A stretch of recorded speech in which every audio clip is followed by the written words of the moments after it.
नमस्कार। आज हम बात करेंगे राजेश जोशी जी की एक महत्वपूर्ण कविता बच्चे काम पर जा रहे हैं। बहुत ही गंभीर मिजाज की ये कविता है। बच्चों की जिस तरह की चिंता इस कविता में की गई है वैसी चिंता कम कविताओं में देखने को मिलती है। हालांकि बच्चों पर केंद्रित बहुत सारी कविताएं हिंदी में और तमाम दूसरी भाषाओं में लिखी जाती रही हैं, लेकिन ये कविता अपने इस समय की जो मुख्य समस्या है बच्चों से संबंधित, जिसको हम बाल श्रम कहते हैं, उस समस्या को बहुत ही प्रभावी ढंग से बयान करने में सफल होती है। कविता की पहली पंक्ति एक बड़ा गंभीर और सघन बिंब रचती है। मैं अगर कविता के साथ चलूं तो कोहरे से ढकी सड़क पर बच्चे काम पर जा रहे हैं। ये पहली कविता की पहली पंक्ति है जो एक बिंब के साथ शुरू होती है। कोहरे से ढकी सड़क, ये बिंब दर्शाता है कि किस तरह की विपरीत परिस्थितियों में बच्चे काम पर जाने को मजबूर हो रहे हैं। आज दुनिया भर के आंकड़े अगर हम देखें तो करोड़ों की संख्या में बच्चे हैं जो काम पर जाने पर मजबूर हैं, विवश हैं। हालांकि सरकारें बहुत सारी योजनाएं बनाती हैं, बहुत सारे दावे करती हैं, लेकिन बावजूद इसके जो हकीकत है वो कहीं दूसरा ही दृश्य दिखाती है।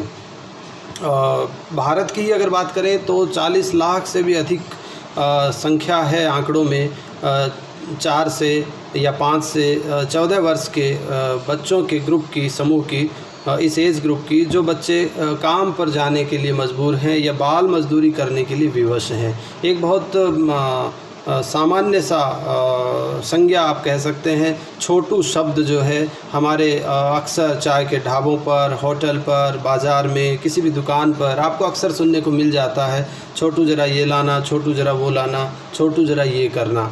तो छोटू कोई व्यक्तिवाचक संज्ञा नहीं है, बल्कि अपने आप में ये एक जातिवाचक संज्ञा है और ये शब्द गढ़ा गया है इसी बाल श्रम की जो भूमिका है उस पर ये शब्द टिका हुआ है। ये छोटू नाम से छोटा नहीं है, बल्कि ये उम्र से भी छोटा है और अपने काम से भी छोटा है। इसको वो सम्मान नहीं मिल सकता कभी भी जो एक बच्चे को मिलना चाहिए। तो बच्चे काम पर जा रहे हैं। कवि राजेश जोशी बड़ी गंभीरता से इस प्रश्न को उठाते हैं। उनका दुख, उनकी चिंता, उनका आक्रोश इस कविता में बहुत प्रभावी ढंग से उभर कर सामने आता है। कवि कहते हैं कि भयानक है इस बात को विवरण की तरह लिखा जाना।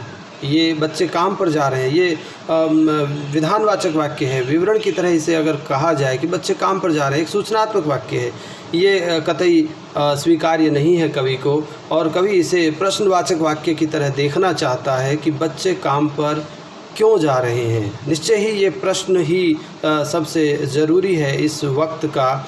इतनी सारी उपलब्धियों के बावजूद, समय और विज्ञान की इतनी प्रगति के बावजूद सारी सरकारें ऐसा नहीं कर पाई हैं कि अपने बच्चों को एक सुरक्षित बचपन दे सकें, एक खुशहाल बचपन दे सकें और बच्चों के भविष्य को संवार सकें। तो ये जो मजबूरियां हैं ये दुनिया भर में है। कई सारे देश हैं दुनिया के जहाँ पर बाल श्रम एक मुख्य समस्या अभी भी बना हुआ है। समय को ध्यान में रखते हुए मैं संक्षेप में ही इस विषय पर बात कर पाऊँगा। कविता के साथ मैं फिर हो लेता हूँ। बहुत प्यारी और बहुत मार्मिक कविता है। कोहरे से ढकी सड़क पर बच्चे काम पर जा रहे हैं, सुबह सुबह बच्चे काम पर जा रहे हैं। हमारे समय की सबसे भयानक पंक्ति है ये।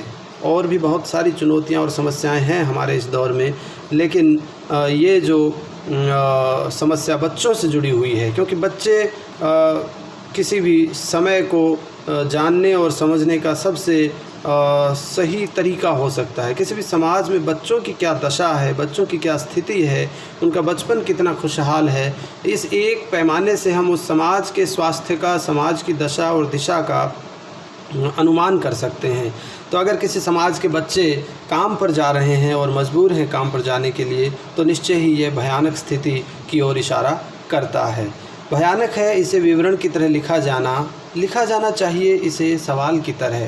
काम पर क्यों जा रहे हैं बच्चों को दरअसल कहाँ जाना चाहिए, ये इशारा कविता में साथ साथ चलता है। बच्चों को जाना चाहिए विद्यालय में, बच्चों को जाना चाहिए खेल के मैदानों पर, बच्चों को झूलना चाहिए किसी हरे भरे गाछ पर, पेड़ पर, बच्चों को खेलना चाहिए अपने हम उम्र बच्चों के साथ टोली में, रंग बिरंगी किताबों के साथ, रंगों के साथ, चित्रों के साथ। तो ये बच्चों की जगह है, ना कि किसी फैक्ट्री में, किसी कारखाने में, किसी गली के कचरे के ढेर पर। वहाँ बच्चों की जगह कदापि नहीं हो सकती। जबकि हमारे इस समय में जो बाल श्रम की समस्या है, उसमें लाखों बच्चे हमें इसी तरह के काम में मशगूल नज़र आते हैं। गरीबी, अशिक्षा, बेरोज़गारी, बहुत सारी वजह हैं बाल श्रम की। लेकिन क्या मानव सभ्यता अभी इतना भी विकास नहीं कर पाई है कि वो अपने बच्चों का खुशहाल जीवन किसी तरह सुरक्षित कर पाए? ये बड़ा प्रश्न है।